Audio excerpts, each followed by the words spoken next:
कलयुग जब शुरू में था, अभी तो कलयुग को 5,500 वर्ष हो गया कलयुग को।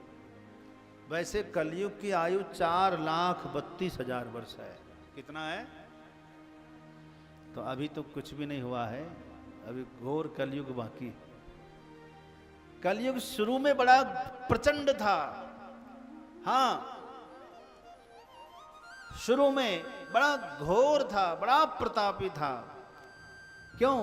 जब कलयुग आया ना, तो आते ही इसने गौ माता पर प्रहार किया।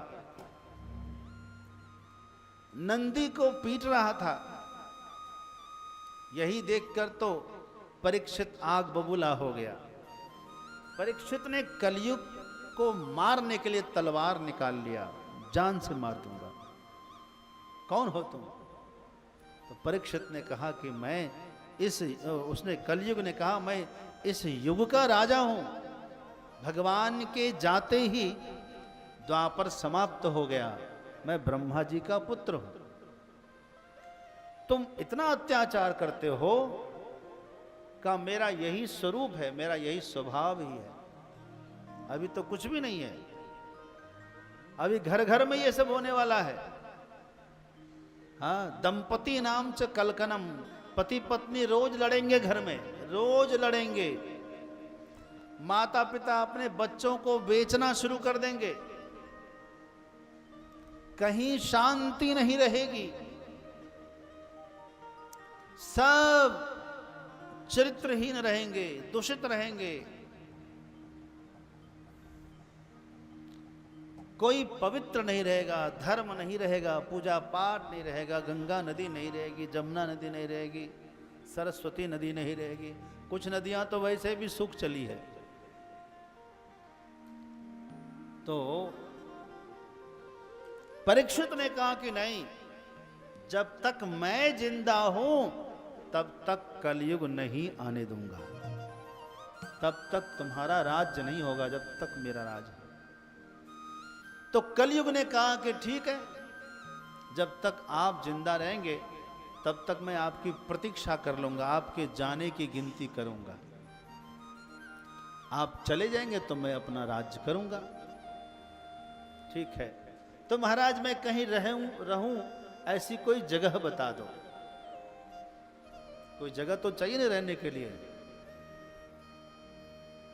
परीक्षित ने 4 जगह बताए उसको।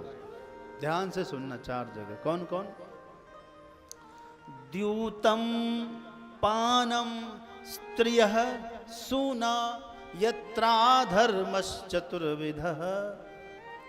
सबसे पहले कहा, जहां पर जुआ खेला जाता हो वहां रहना। ऐसा क्यों कहा पता है?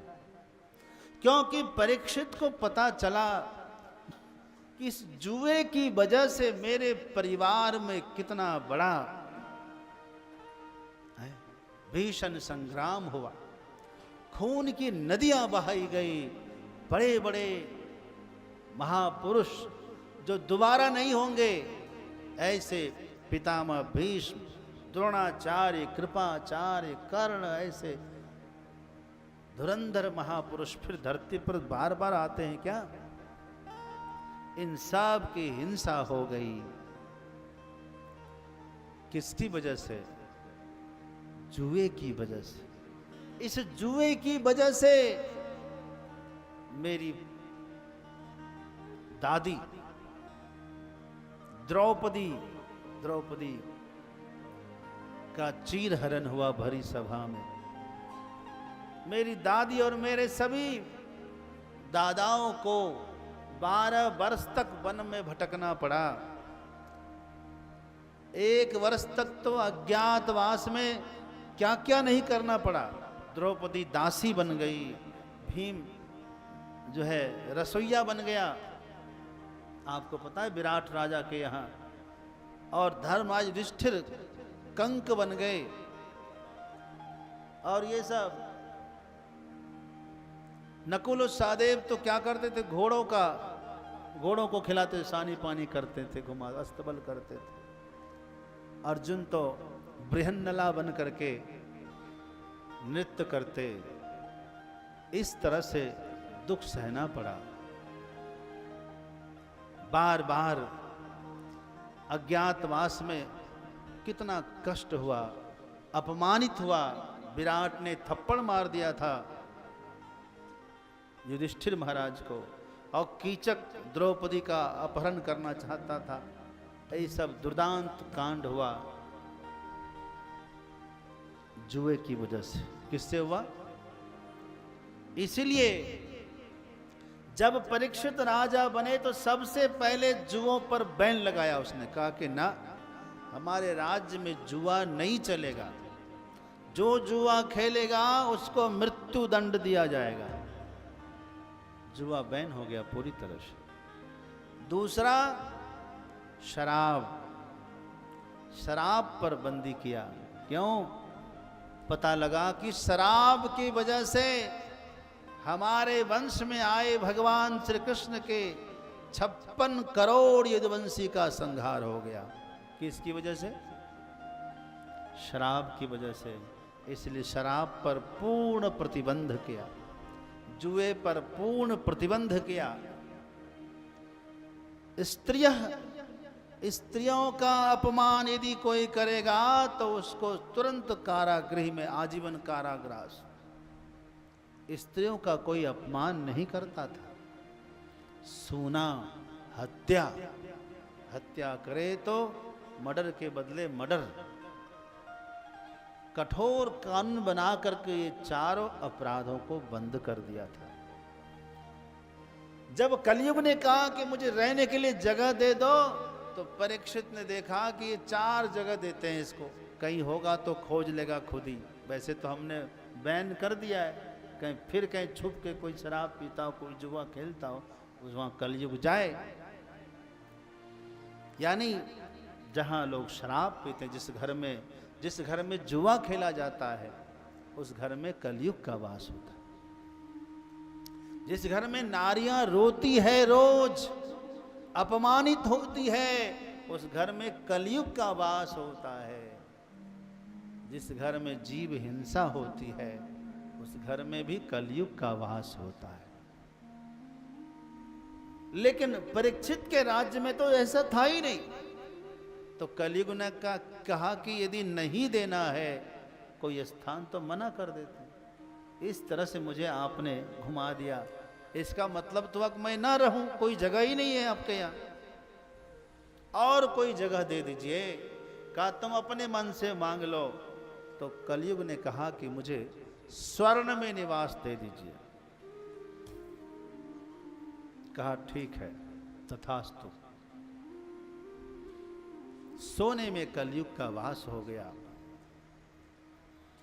एक दिन परीक्षित जंगल गए, सोने का सुंदर सा मुकुट पहन लिया। ये मुकुट जरासंध का लाया हुआ था। जरासंध तो पापी था, हजारों राजाओं को कारागृह में बंद करके रखा था, उसका सारा धन लूट लिया था। ऐसे पापी जरासंध का मुकुट पहन कर गए जंगल में। प्यास लगी तो ऋषि शमीक की कुटिया में गए। ऋषि ने स्वागत नहीं किया, वो तो ध्यान में थे। तो परीक्षा के लिए एक मृत सर्प, मरा हुआ सांप उनके गले में लपेट दिया। चले आए। ऋषि के पुत्र को पता चला तो श्राप दिया कि आज से 7वें दिन सर्पों का राजा तक्षक डसेगा और तुम्हारी मृत्यु हो जाएगी। परीक्षित को जब पता चला तो परीक्षित आधी रात में ही, शाम के समय, अपने छोटे से पुत्र जन्मेजय को तिलक कर देते हैं और रात्रि में ही घर से निकल जाते हैं। हस्तिनापुर से 50 किलोमीटर दूर है शुकताल, उत्तर प्रदेश में, जिला मुजफ्फरनगर में है। शुकताल गए, गंगा जी के तट पर जाकर बैठ गए। सवेरा हुआ, हाहाकार मच गया, कहाँ गए कहाँ गए। भारत के मनीषी ऋषि मुनि सब खोजते खोजते वहीं पहुंच गए और वहां सब ने निवेदन किया, आशीर्वाद दिया, आश्वासन दिया उस समय परीक्षित पर कृपा करके यही सुखदेव मुनि आए। वेद व्यास जी के पुत्र जो सुखदेव हैं यही आए हैं। बोलिए सुखदेव भगवान की जय हो। जब कलयुग को 200 वर्ष लगभग हो गया, कितना? 200 वर्ष। परीक्षित जा चुके थे, परीक्षित तो बहुत जल्दी चले गए। कलयुग 200 वर्ष का हुआ तो बहुत आतंक मचाया था, बहुत आतंक। लोग एकदम तंग आ गए। जब जब हिंदू समाज पर संकट आता है तो भारतीय मनीषा, भारत के मनीषीगण, ऋषि मुनिगण चिंतित होते हैं। भारतीय मनीषा चिंतन करने लगती है कि क्या करना चाहिए, कैसे हमारे समाज का कल्याण होगा। और सबने बैठक किया, कलयुग पर नियंत्रण कैसे किया जाए। तब पता लगा इसके लिए यज्ञ करना पड़ेगा। यज्ञ ऐसा हो जो लंबा चले। तो कहाँ पर यज्ञ किया जाए, कौन सा यज्ञ किया जाए, इस पर चर्चा शुरू हुई। प्रयागराज में 12 वर्ष में कुंभ लगता, आप सबको पता ही है। उसी कुंभ पर मंथन हुआ कि कलयुग पर नियंत्रण पाने के लिए कौन सा यज्ञ करना चाहिए, कहां पर करना चाहिए। और भरद्वाज मुनि से सबने पूछा। तब आप लोगों ने प्रयाग में भरद्वाज मुनि का आश्रम देखा होगा। वहां भरद्वाज मुनि का आश्रम, भरद्वाज मुनि ने बताया कि आप लोग ब्रह्मा जी का आवाहन करिए। सबके आवाहन पर पूज्य ब्रह्मा जी पधारे और ब्रह्मा जी ने एक मनोमय चक्र छोड़ दिया। कहा इसी चक्र की छाया में आप लोग जाइए, जहां ये चक्र रुक जाए वहीं पर आप यज्ञ करिए। कैसे यज्ञ करूं, ब्रह्मा जी ने वो भी बता दिया। और लोगों ने कहा कि आप एक ऐसा वक्ता हमें दीजिए जिसका ज्ञान कभी समाप्त ना हो, ऐसा वक्ता प्रदान करिए। ब्रह्मा जी ने कहा आप लोग उस जगह पर मंच वगैरह बना के, व्यासपीठ बनाकर नाम संकीर्तन करना और वक्ता की प्रतीक्षा करना, हम वक्ता भेज देंगे। मनोमय चक्र की छाया में सारे ऋषि मुनिगण वहां से जाते रहे। प्रयागराज से चलते चलते चलते लखनऊ से आगे गोमती नदी के तट पर एक जंगल है, वहां वो चक्र घूमते घूमते धरती में गिर गया। चक्र की नेमी जहां शीर्ण हो गई, उस धरती का नाम पड़ा नैमिषारण्य। बोले नैमिषारण्य धाम की जय हो। यहीं पर वो चक्र घूमते घूमते धरती में चला गया तो धरती से पानी निकला, जल निकला। वो जल घूम रहा था, उसी जल में जलपान किया, स्नान किया और बैठकर सबने ध्यान किया। बड़ा आनंद आया, निश्चय हो गया कि यहीं पर हम लोग यज्ञ करेंगे। वापस प्रयाग आए, भरद्वाज मुनि से आज्ञा लिया, प्रचार प्रसार हुआ और सबके सब वहां से चले। प्रयाग से चलकर जैसे ही वहां पहुंचे तब तक 88,000 लोग हो गए। कितने हो गए? 88,000 लोग हो गए। तो विशाल मंच बना, ऊंचे टीले पर यज्ञशाला बनाई गई, सबने रहने के लिए कुटिया बनाई। उस समय के वर्तमान अयोध्या के नरेश आए और वहाँ के राजा ने सबके लिए प्रबंध किया, यज्ञ की संविधा की सामग्री की व्यवस्था की और सुंदर व्यासपीठ बनाया। व्यासपीठ बना करके सब लोग नाम संकीर्तन कर रहे थे।